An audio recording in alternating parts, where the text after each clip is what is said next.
그날 남편의 비밀 통장을 본 순간 모든 게 무너졌습니다. 저는 박서연, 올해 58입니다. 35년을 함께한 남편 최상훈과 평범하지만 행복한 삶을 살아왔다고 믿었습니다. 아니, 믿고 싶었습니다. 이 이야기가 공감되신다면 구독과 좋아요 부탁드립니다. 여러분의 응원이 저에게 큰 힘이 됩니다. 모든 건 3개월 전 어느 봄날부터 시작됐습니다. 저는 20년간 은행원으로 일하다 퇴직한 후 남편의 회사 격리 업무를 도우며 조용한 노후를 준비하고 있었죠. 남편은 작은 무역회사를 운영했고 수익은 크지 않았지만 빚 없이 살 수 있을 정도는 됐습니다. 그날도 평범한 아침이었습니다. 남편이 서둘러 출근하면서 재킷을 소파에 벗어놓고 갔더군요. 저는 그걸 옷장에 넣으려다 주머니에서 떨어진 은행 봉투를 발견했습니다. 평소라면 그냥 지나쳤을 텐데 이상하게도 그날따라 뭔가 이끌리듯 봉투를 펼쳤습니다. 입출금 내역서였습니다. 하지만 제가 알던 우리 계좌가 아니었습니다. 예금주는 분명 남편 이름인데 잔액이 1억 8천만 원. 저는 손이 떨렸습니다. 우리 부부 공동 계좌엔 겨우 3천만 원밖에 없었거든요. 이게 뭐지? 더 충격적인 건 매달 정기적으로 500만 원씩 인출되고 있다는 거였습니다. 거래 내역을 보니 L, J 이라는 이름으로 이체가 반복되고 있었습니다. 저는 그 자리에 주저앉았습니다. 35년 동안 한 번도 의심해 본 적 없던 남편이었는데 저녁 남편이 돌아왔을 때 저는 애써 평온한 표정을 지었습니다. 여보, 오늘 회사는 어땠어요? 남편은 여느 때처럼 웃으며 대답했습니다. 그냥 그렇지 뭐. 요즘 장사가 안 돼서 걱정이야. 거짓말이었습니다. 1억이 넘는 돈을 숨기면서 장사 안 된다고 말하는 남자. 저는 그날 밤 한숨도 자지 못했습니다. 다음 날부터 저는 조용히 관찰하기 시작했습니다. 남편의 통화 패턴, 귀가 시간, 주말 스케줄. 모든 게 달라 보였습니다. 아니, 제가 이제야 보게 된 건지도 모릅니다. 남편은 요즘 핸드폰을 절대 테이블 위에 두지 않았습니다. 화장실 갈 때도 꼭 들고 갔죠. 그리고 주말마다 골프 약속이라며 나가는데 돌아올 땐 골프백도 없이 빈손으로 돌아왔습니다. 하지만 진짜 충격은 그 다음 주에 찾아왔습니다. 수요일 오후였습니다. 남편이 거래처 미팅이라며 외출한 사이 저는 남편의 서재를 뒤지기 시작했습니다. 양심의 가책이 들었지만 1억 8천이라는 숫자는 제 이성을 마비시키기에 충분했습니다. 책장 뒤편에서 작은 수첩을 발견했습니다. 거기엔 이상한 암호 같은 숫자들과 함께 한 문장이 적혀 있었습니다. 지은이에게 우리의 미래를 위해. 지은이, L, J, E, 이지은. 순간 머릿속이 하얘졌습니다. 이지은. 10년 전 제가 은행에서 일할 때 알게 된 후배였던 그 여자. 남편 회사에 일자리를 소개해달라고 해서 제가 직접 추천했던 사람. 선배님 은혜 평생 잊지 않을게요라고 했던 그 여자가 L, J 이었단 말인가. 저는 즉시 오래된 명함처를 뒤졌습니다. 다행히 이지은의 번호가 남아 있었습니다. 떨리는 손으로 전화를 걸었습니다. 신호음이 3번 울린 후 그녀의 목소리가 들렸습니다. 여보세요? 밝고 경쾌한 목소리. 배신자의 목소리는 이렇게 평온한 건가요? 지은아, 나 박서연이야. 전화 너머로 잠시 침묵이 흘렀습니다. 아, 선배님. 오랜만이에요. 무슨 일이세요? 목소리가 약간 떨렸습니다. 저는 차분하게 물었습니다. 요즘 뭐 해? 아직 우리 회사 다녀? 아, 아니요. 작년에 그만뒀어요. 지금은 프리랜서로 일하고 있어요. 거짓말. 남편 계좌에서 매달 500만 원씩 받으면서 프리랜서? 저는 웃음이 나왔습니다. 쓴 웃음이었죠. 그래, 잘 됐네. 시간 되면 한번 만나자.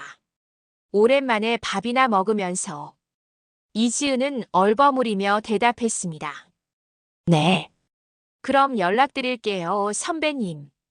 전화를 끊고 저는 거울을 봤습니다. 거기엔 바보 같은 여자가 서 있었습니다. 35년 동안 헌신한 대가가 이거였습니다. 그날 저녁 남편이 귀가했을 때 저는 평소처럼 저녁상을 차렸습니다. 오늘 저녁은 당신이 좋아하는 된장찌개야. 남편은 환하게 웃으며 말했습니다. 역시 당신이 최고야. 밖에서 먹는 건 맛이 없어. 그 말을 들으며 저는 속으로 다짐했습니다. 당신이 나를 바보로 만들었지만 이제 누가 진짜 바보인지 보여주겠어. 식사 중 저는 자연스럽게 물었습니다. 여보, 혹시 은행 대출 생각 있어? 요즘 금리가 괜찮던데. 남편은 고개를 저었습니다. 아니, 빚은 지기 싫어. 우리 알뜰하게 살자고. 1억 8천을 숨겨놓고 하는 소리였습니다. 저는 젓가락을 놓았습니다. 더 이상 참을 수가 없었습니다.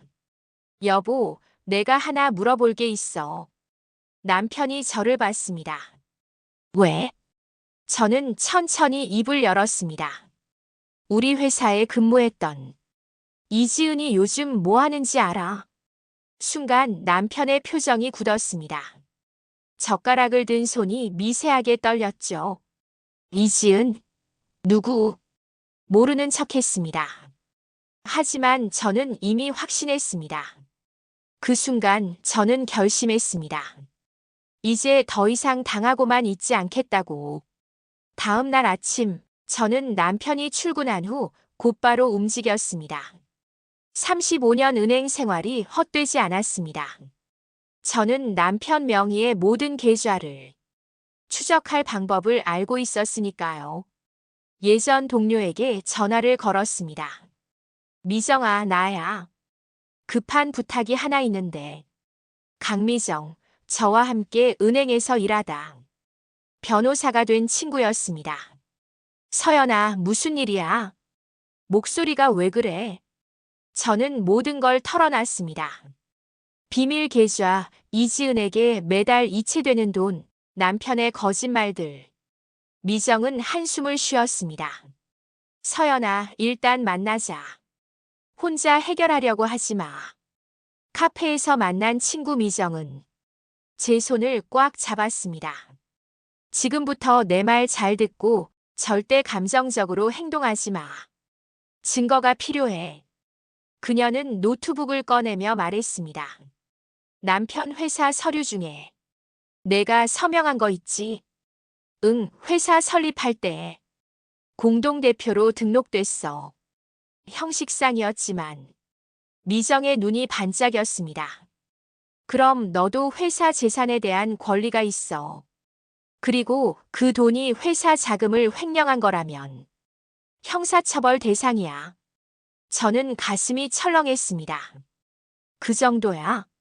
미정은 고개를 끄덕였습니다.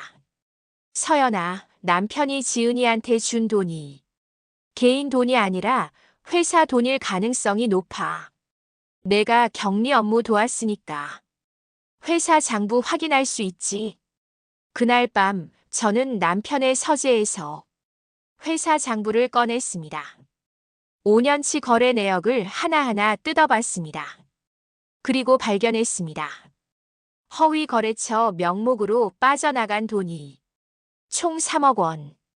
그 돈이 남편의 비밀 계좌로 들어갔고 거기서 다시 이지은에게 흘러갔습니다. 손이 덜덜 떨렸습니다. 3억. 우리가 노후 자금으로 모아둔 집 한 채 값이었습니다. 저는 그 자리에서 울음이 터져 나왔습니다. 어떻게 이럴 수가. 더 충격적인 건 그 다음이었습니다. 장부 사이에서 부동산 계약서가 나왔습니다. 강남의 오피스텔 한 채, 명의자는 이지은. 계약일은 6개월 전이었습니다. 남편이 회사가 어렵다며 제 퇴직금까지 회사에 보탰던 바로 그 시기였습니다. 이 인간이 내 돈으로 여자한테 집을 사줬어. 저는 계약서를 사진으로 찍었습니다. 그리고 모든 장부를 복사했습니다. 미정의 말이 맞았습니다. 증거가 필요했으니까요. 새벽 2시 남편이 귀가했습니다. 술 냄새가 진동했습니다. 왜 안 자고 있어? 저는 태연하게 대답했습니다. 걱정돼서요. 이렇게 늦은 적 없잖아요. 남편은 넥타이를 풀며 말했습니다. 거래처 사람들이랑 술 마셨어. 요즘 힘들어서 스트레스 풀려고. 또 거짓말. 저는 알고 있었습니다. 남편이 이지은과 함께 있었다는 걸. 신용카드 내역에 찍힌 고급 레스토랑 영수증을 봤으니까요. 여보, 회사 정말 힘들어요. 그럼 집이라도 팔까요? 남편은 화들짝 놀라며 소리쳤습니다. 무슨 소리야? 집은 절대 안 돼. 그 반응이 모든 걸 말해줬습니다. 집까지 빼앗길까봐 두려운 거였죠. 저는 침대에 누워 천장을 바라봤습니다. 옆에선 남편이 코를 골며 자고 있었습니다. 35년을 함께 산 사람. 제 청춘을 바친 사람. 그 사람이 이제는 너무 낯설었습니다. 하지만 저는 이제 울지 않기로 했습니다. 대신 복수하기로 했습니다. 일주일 후 저는 이지은을 만났습니다. 선배님, 오랜만이에요. 그녀는 밝게 웃으며 인사했습니다. 명품 가방에 고급 시계. 제 남편 돈으로 치장한 모습이었습니다. 지은아, 요즘 잘 나가나 보네. 프리랜서가 이렇게 잘 돼? 이지은은 머리를 긁으며 웃었습니다. 운이 좋았어요. 좋은 프로젝트 몇 개 맡았거든요. 저는 커피를 한 모금 마셨습니다. 그리고 조용히 물었습니다. 남편한테 매달 500만 원씩 받는 게 그 프로젝트야? 이지은의 얼굴이 하얗게 질렸습니다. 컵을 든 손이 떨렸죠. 선배님, 그게... 저는 손을 들어 그녀를 막았습니다. 변명하지 마. 다 알아. 강남 오피스텔도 3억도 다 알고 있어. 이지은은 고개를 숙였습니다. 눈물을 흘리는 척했지만 저는 속지 않았습니다. 선배님, 미안해요. 처음엔 정말 아니었어요. 근데 상훈 사장님이 먼저. 닥쳐. 제 목소리가 카페 안에 울렸습니다. 주변 사람들이 저를 쳐다봤지만 신경 쓰지 않았습니다. 내가 너한테 일자리를 소개해줬어. 내가 너 믿고 남편 회사에 보냈어. 근데 이게 뭐야? 은혜를 원수로 갚았네. 이지은이 울먹이며 말했습니다. 선배님은 모르실 거예요. 사장님이 얼마나 외로워했는지. 선배님은 일만 하시고 사장님한텐 관심도 없었잖아요. 순간 머리끝까지 화가 치밀었습니다. 뭐라고? 35년 동안 내가 뭘 한 것 같아? 은행 월급 다 집에 갖다 바치고 애 키우고 시부모 봉양하고 퇴직금까지 회사에 넣었어. 그게 관심 없는 거야? 저는 가방에서 서류 뭉치를 꺼내 탁자에 던졌습니다. 이거 봐. 회사 돈 횡령한 증거야. 이거 경찰에 넣으면 너랑 내 남편 둘 다 감옥 가. 이지은의 얼굴이 새하얘졌습니다. 선배님, 제발. 저는 냉정하게 말했습니다. 딱 한 번만 기회를 줄게. 받은 돈 다 토해내. 오피스텔도 내놔.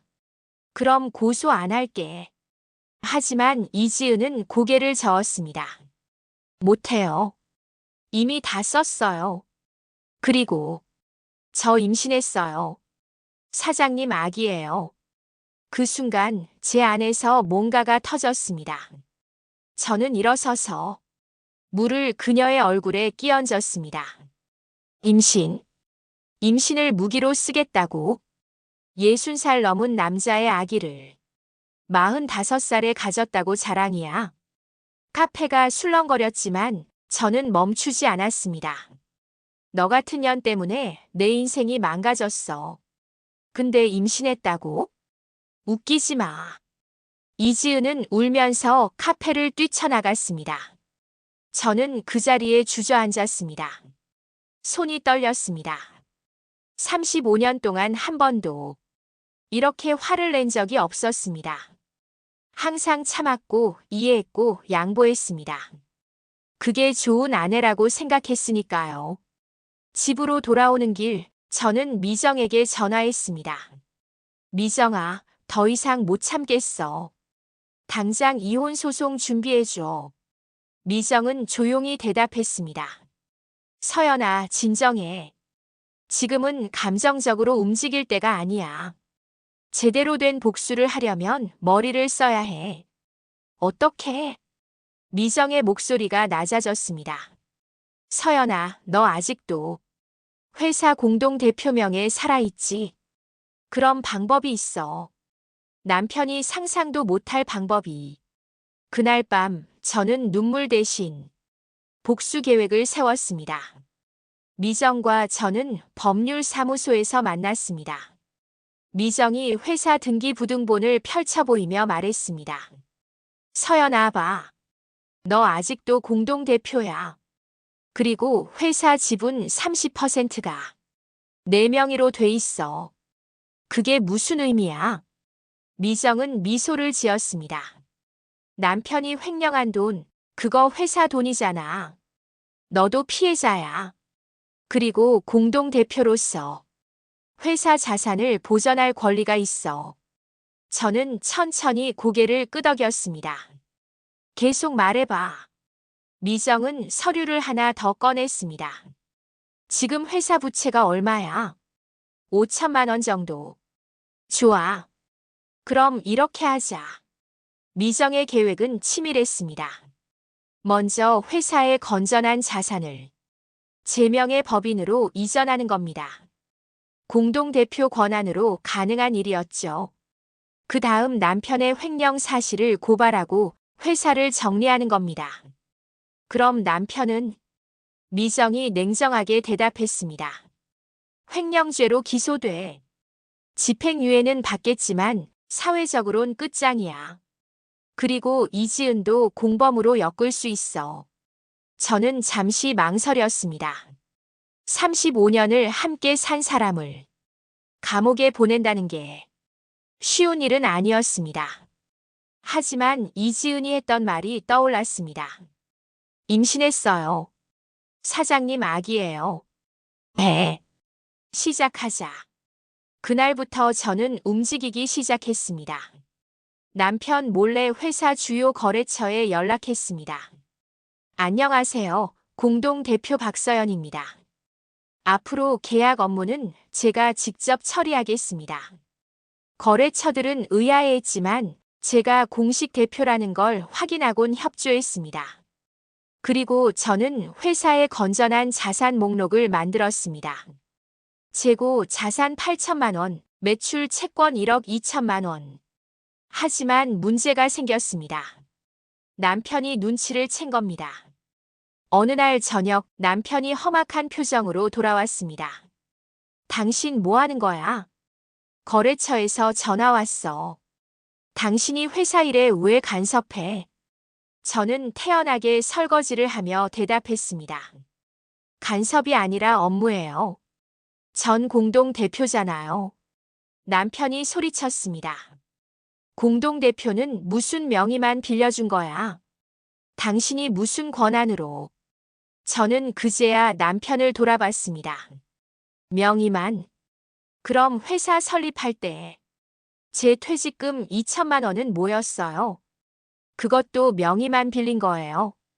남편의 얼굴이 붉어졌습니다. 그건. 그리고 작년에 회사 어렵다고 제 퇴직금 5천만 원 더 넣은 것도 기억나세요? 총 7천만 원. 제 돈이에요. 남편이 테이블을 쾅 쳤습니다. 지금 나한테 도전하는 거야. 저는 처음으로 남편의 눈을 똑바로 쳐다봤습니다. 아니요. 제 권리를 찾는 거예요. 이지은한테 준 돈, 그거 회사 돈 맞죠? 남편의 입이 떡 벌어졌습니다.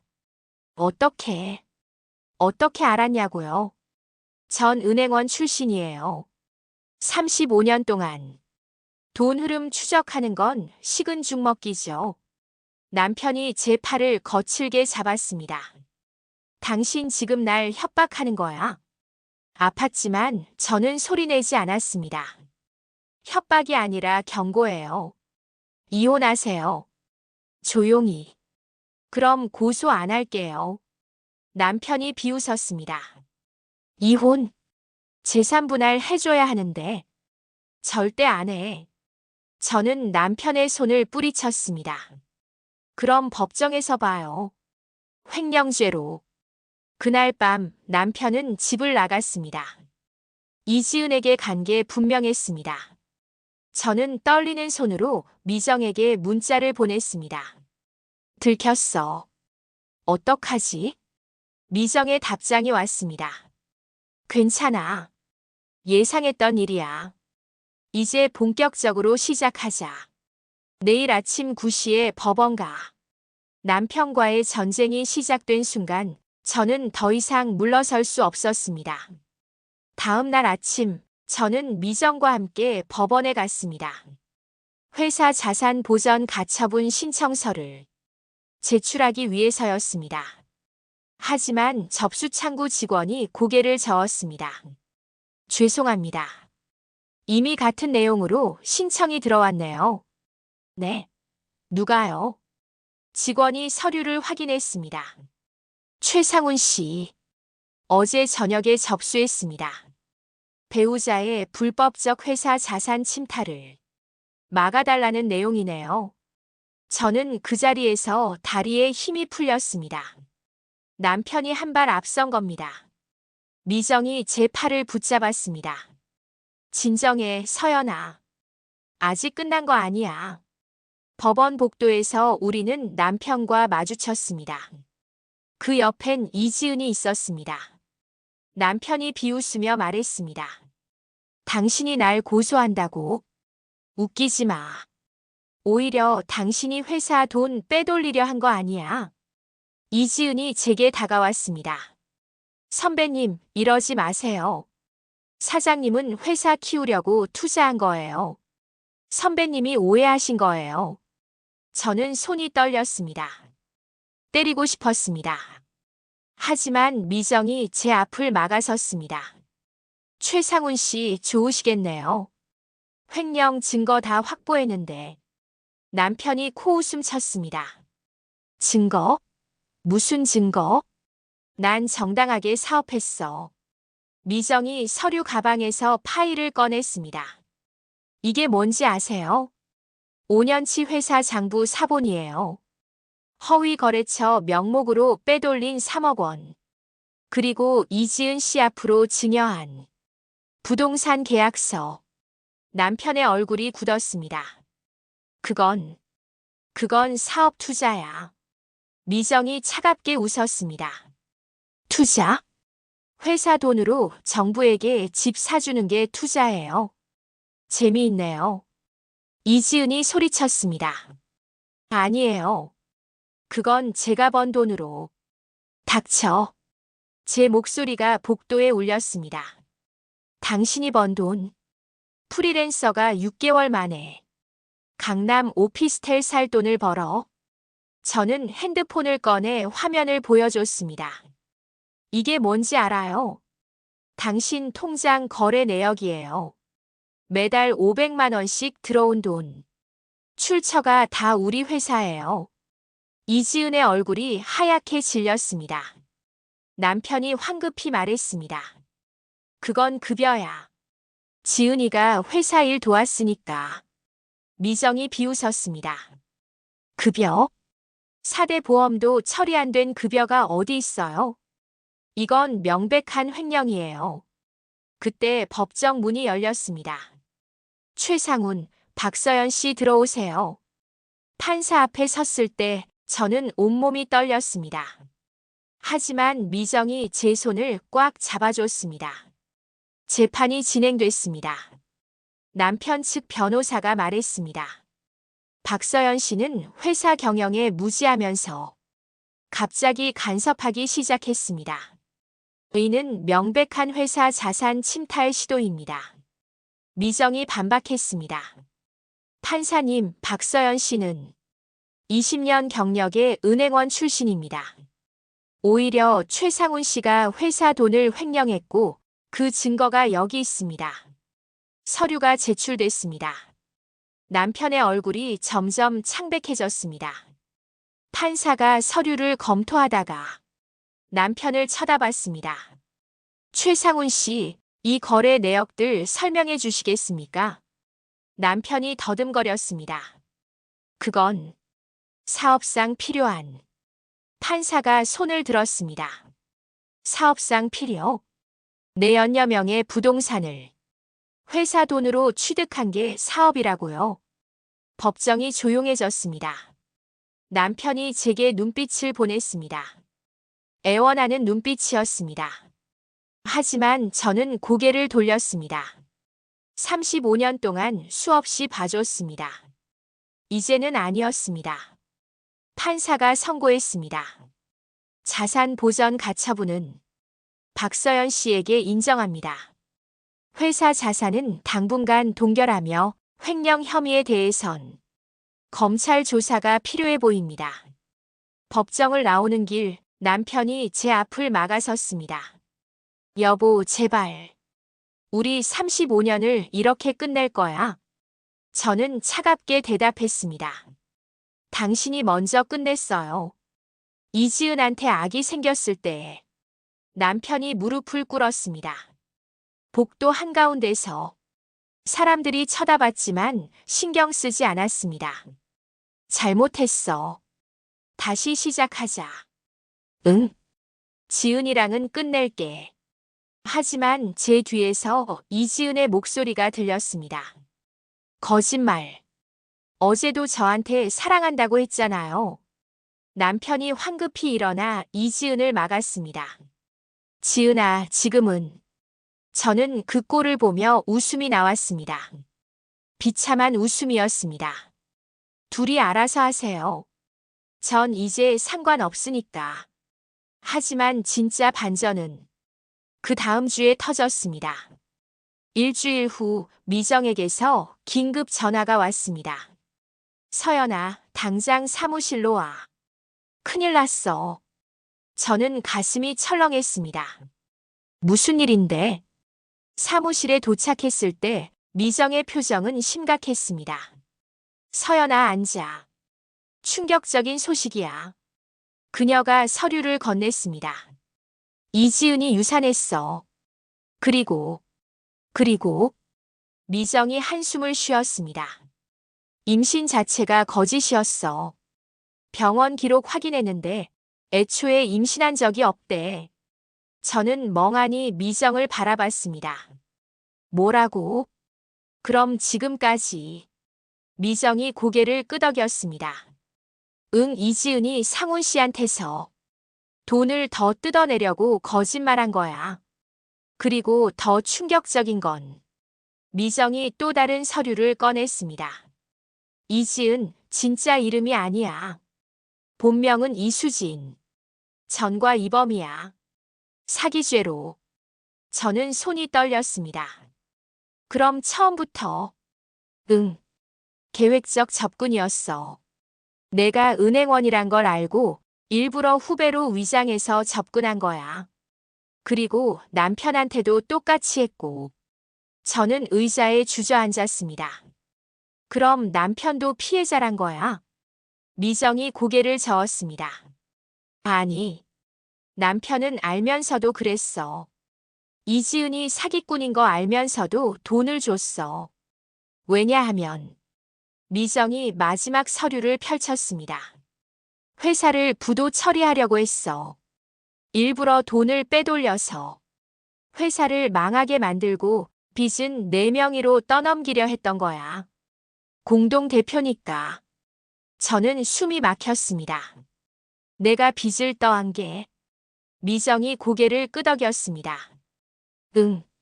그리고 남편은 이지은이랑 해외로 도피할 계획이었어. 이미 비행기표도 끊어놨더라. 세상이 무너지는 것 같았습니다. 35년. 제가 믿었던 모든 게 거짓이었습니다. 남편은 저를 사랑한 적이 없었습니다. 그저 이용만 했던 겁니다. 근데 서연아, 여기서 반전이 있어. 미정이 희미하게 웃었습니다. 기억나? 3년 전에 내가 회사 명의로 보험 들었던데. 응, 남편이 하라고 해서. 그게 함정이었어. 수익자가 남편으로 돼 있었거든. 근데 말이야. 미정이 서류를 가리켰습니다. 내가 확인해 봤더니 2년 전에 수익자가 바뀌었더라. 너로. 내가? 언제? 미정이 설명했습니다. 너 기억 안 나? 남편이 서류 뭉치 가져와서 서명하라고 했을 때 거기 섞여 있었어. 변경 신청서가.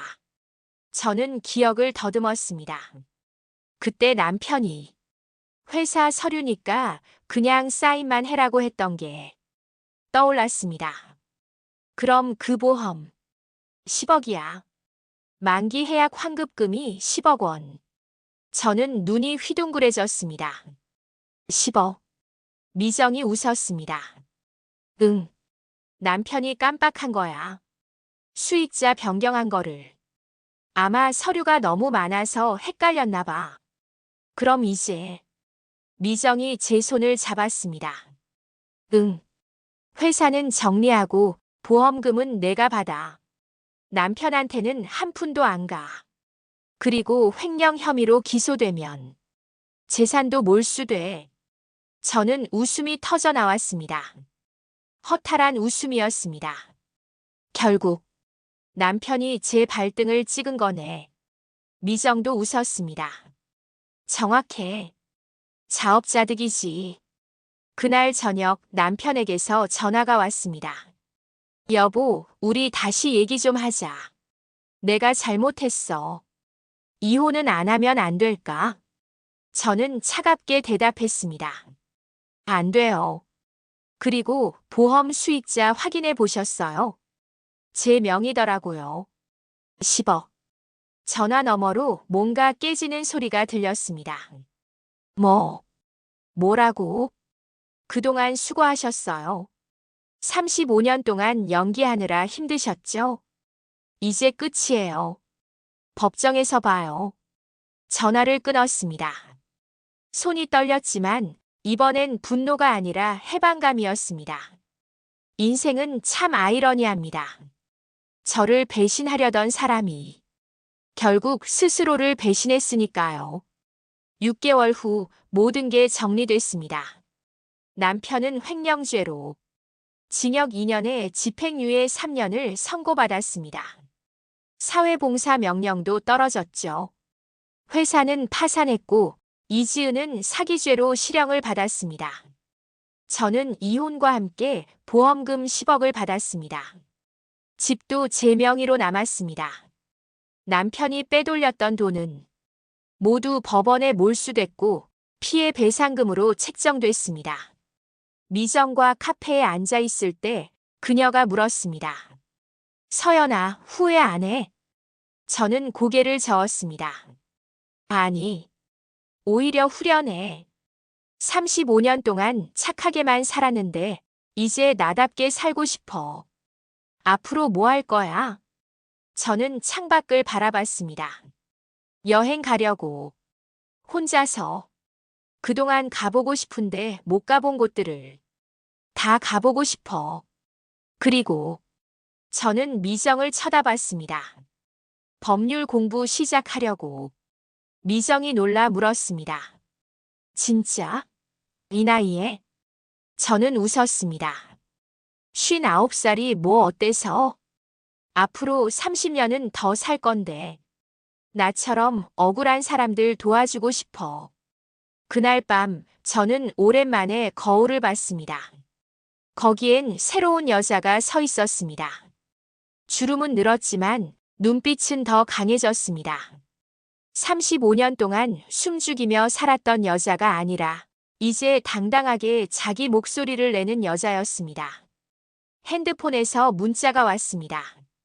남편이었습니다. 미안해. 정말 미안해. 다시 시작할 수 없을까? 저는 읽고 바로 삭제했습니다. 답장할 가치도 없었습니다. 대신 저는 새 문자를 열었습니다. 여행사에서 온 메시지였습니다. 유럽 3개월 패키지 예약 확정되었습니다. 저는 미소 지었습니다. 다음 날 저는 집 정리를 시작했습니다. 남편과 함께했던 추억들을 하나씩 버렸습니다. 사진도 선물도 편지도 모두 쓰레기 봉투에 넣었습니다. 과거를 버리는 작업이었습니다. 마지막으로 남은 건 결혼 반지였습니다. 저는 잠시 망설이다가 그것도 서랍에 넣었습니다. 잘 가요, 지난 35년. 그리고 문을 닫았습니다. 공항으로 가는 택시 안에서 저는 창밖을 바라봤습니다. 새로운 인생이 시작되는 기분이었습니다. 59살에 맞이하는 새 출발. 늦었다고 생각할 수도 있지만 저는 그렇게 생각하지 않았습니다. 기사님, 공항 국제선이요. 제 목소리는 떨리지 않았습니다. 오히려 확신에 차 있었습니다. 저는 더 이상 누군가의 아내가 아니었습니다. 박서연 그 자체였습니다. 비행기에 오르며 저는 마지막으로 서울을 내려다봤습니다. 그곳엔 배신과 눈물이 있었지만 이제 그건 과거일 뿐이었습니다. 앞으로는 제가 원하는 삶을 살 겁니다. 이 이야기는 한 여성의 아픔과 회복을 담았습니다. 인생에서 배신을 당했을 때 무너지는 게 아니라 일어서는 법을 보여주고 싶었습니다. 나이는 숫자일 뿐 진짜 중요한 건 자신을 사랑하고 존중하는 마음입니다. 여러분도 힘든 시기를 겪고 계신가요? 기억하세요. 끝이 아니라 새로운 시작입니다. 포기하지 마세요. 이 이야기가 여러분께 작은 위로가 되었다면 구독과 좋아요 부탁드립니다. 여러분의 응원이 더 좋은 이야기를 만드는 힘이 됩니다. 감사합니다.